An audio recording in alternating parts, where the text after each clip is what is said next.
नहीं, वो हम लोग को जानकारी नहीं थी, हमें नहीं बताया गया था। ये सच है, संसद में उनका कुछ और प्राथमिकता थी कांग्रेस की। लगातार समाजवादी लोग अकेले संबल के मुद्दे पर लड़ रहे थे। अभी सब बिखर जाएंगे, देखिएगा ना बारी बारी सबको भाजपा में आना। सड़क से सदन तक इंडी गठबंधन में सब कुछ ठीक ठाक नहीं चल रहा है। सड़क की बात तो आगे होगी, पहले सदन की चर्चा कर लेते हैं। लोकसभा में बैठे राहुल गांधी और अखिलेश यादव की इन तस्वीरों से समझा जा सकता है कि 5 महीनों के भीतर दोनों के बीच फासला कितना बढ़ चुका है। मॉनसून सत्र में जो पास थे वो अब दूर दूर दिख रहे हैं। मॉनसून सत्र की गर्मजोशी सर्दी की शुरुआत होते ही ठंडी पड़ने लगी।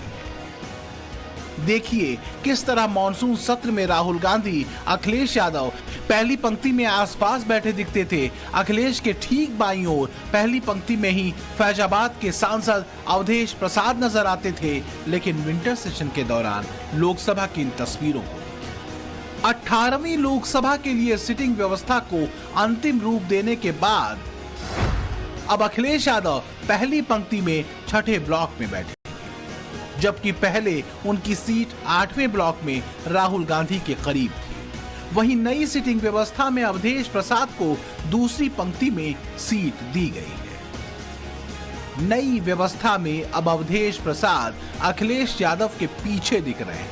नई सिटिंग अरेंजमेंट के बाद लोकसभा में दाखिल होते ही अखिलेश यादव ने नाराजगी में कहा, धन्यवाद कांग्रेस।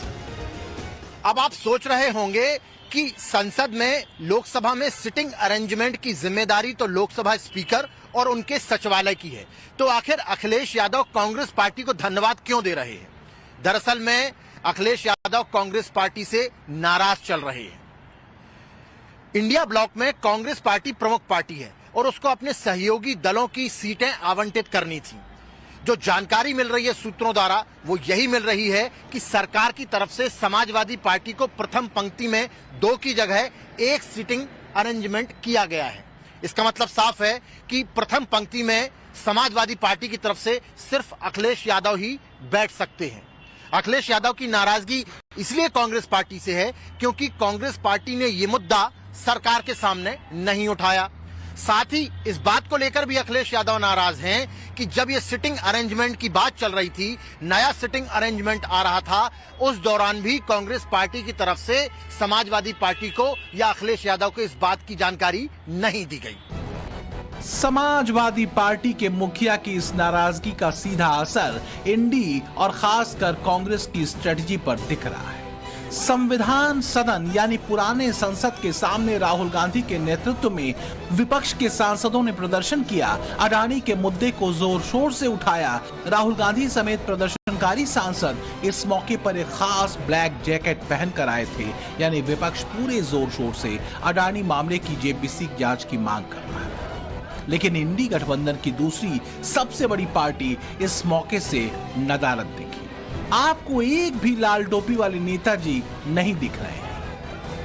पक्ष की तरफ से, कांग्रेस पार्टी की तरफ से तमाम लोग यहाँ पर काली जैकेट पहनकर आए थे और नारे लगा रहे थे कि मोदी अडानी भाई भाई हैं, एक रहेंगे तो सेफ रहेंगे। लेकिन समाजवादी पार्टी का कोई भी लीडर उसमें मौजूद नहीं, वो हम लोग को जानकारी नहीं थी, हमें नहीं बताया गया था, ना हमारे पार्टी से ऐसा कोई दिशा निर्देश हमको मिला था करना। लेकिन सर आप लोग भी विपक्ष में इंडिया ब्लॉक में हैं शामिल। इंडिया ब्लॉक में है तो मुझे ऐसा लगता है व्यक्तिगत रूप से कि कांग्रेस के साथियों को चाहिए कि अगर कुछ भी करते हैं तो इंडिया ब्लॉक के अन्य साथियों से बात कर ले। अचानक तो करने लगेंगे तो अंतर्यामी तो है नहीं कोई।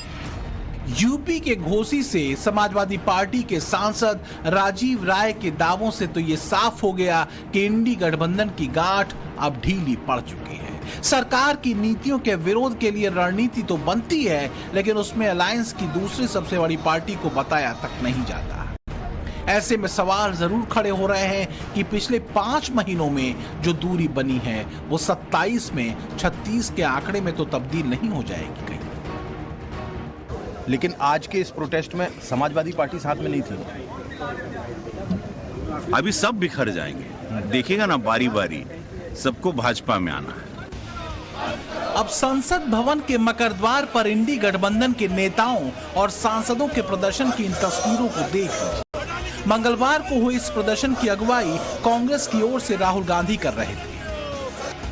आरजेडी की मीसा भारती दिख रही थी, आम आदमी पार्टी के राज्यसभा सांसद संजय सिंह दिख रहे थे, उद्धव की शिवसेना के अरविंद सावंत भी राहुल गांधी के ठीक बगल में खड़े थे। इन तमाम विपक्षी नेताओं ने एक बैनर पकड़ रखा था। इसे देख करके ही आप समझ गए होंगे कि प्रदर्शन का मुद्दा क्या था, और इसी मुद्दे ने लाल टोपी वाले नेताओं को इस प्रदर्शन से दूर कर दिया था। इंडी गठबंधन के सांसदों के इस विरोध प्रदर्शन में एक भी लाल टोपी वाले नेताजी नहीं दिखे। संसद भवन के इर्द गिर्द रहने के बावजूद न अखिलेश यादव इस विरोध प्रदर्शन में पहुंचे और न ही उनकी पार्टी का कोई सांसद। ये सच है, संसद में उनका कुछ और प्राथमिकता थी कांग्रेस की। लगातार समाजवादी लोग अकेले संभल के मुद्दे पर लड़ रहे थे, कांग्रेस के लोग अडानी जी के मुद्दे पर अलग से वो फाइट कर रहे थे। संभल को उन्होंने प्राथमिकता नहीं दी, ये सच है। हालांकि सड़कों पर राहुल जी आए, ये अलग बात है। अडानी का क्या इशू है, संभल का इशू है। जनता जहाँ गोली से मारी जा रही हो और जहाँ लोगों को घर लूटे जा रहे हो, जहाँ लोगों को जबरदस्त बिजली काटी जा रही हो और पानी नहीं दिया जा रहा हो, ऐसा जो अत्याचार हो रहे हो, उसके सामने क्या है अडानी का? क्या संभल आज के दिन में समाजवादी पार्टी के लिए अडानी से बड़ा मुद्दा है? देखिए, अडानी संभल जब जान जा रही हो, जान हमारे लिए बड़ा मुद्दा है। अभी आपकी जान चली जाए तो मुद्दा हम किस पे करेंगे, जान पे कि आपकी वेतन पे? तो देखा आपने, धर्मेंद्र यादव हूं, राम गोपाल यादव या फिर अखिलेश यादव, समाजवादी पार्टी के तमाम टॉप लीडर्स के सुर करीब करीब एक जैसे हैं।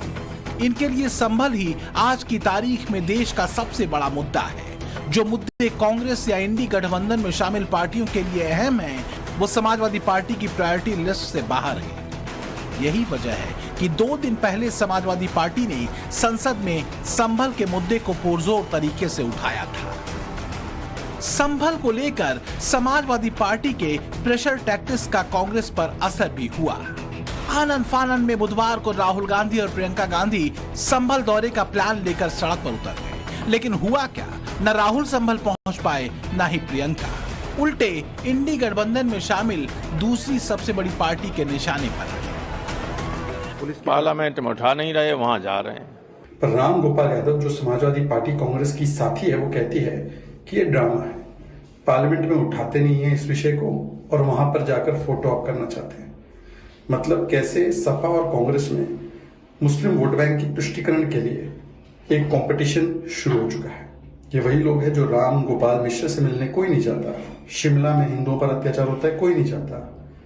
ये उनका दोहरा रवैया दिखाता है।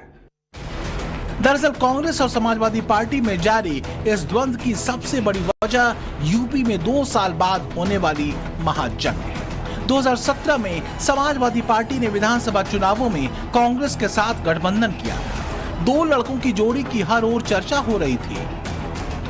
उस वक्त यूपी में महज 2 लोकसभा सांसद वाली पार्टी को अखिलेश यादव ने गठबंधन में 105 सीटें दी, लेकिन कांग्रेस विधानसभा की महज 7 सीटें जीत पाई। 2024 में यूपी से कांग्रेस के 6 लोकसभा सांसद चुने गए। जाहिर है 2027 में कांग्रेस की सीटों की डिमांड बढ़ सकती है। कहते हैं दूध का जला छाछ भी फूंक कर पीता है। शायद यही वजह है कि अखिलेश इंडी गठबंधन में रहने के बावजूद अभी से कांग्रेस को मैसेज दे रहे हैं। लेकिन जिस तरह से राहुल अखिलेश की केमिस्ट्री इन दिनों पब्लिक प्लेटफॉर्म पर दिख रही है, उससे तो यही कहा जा सकता है कि 27 में कहीं दोनों के बीच 36 का आंकड़ा न बन जाए। ब्यूरो रिपोर्ट, टाइम्स नाउ, नव भारत।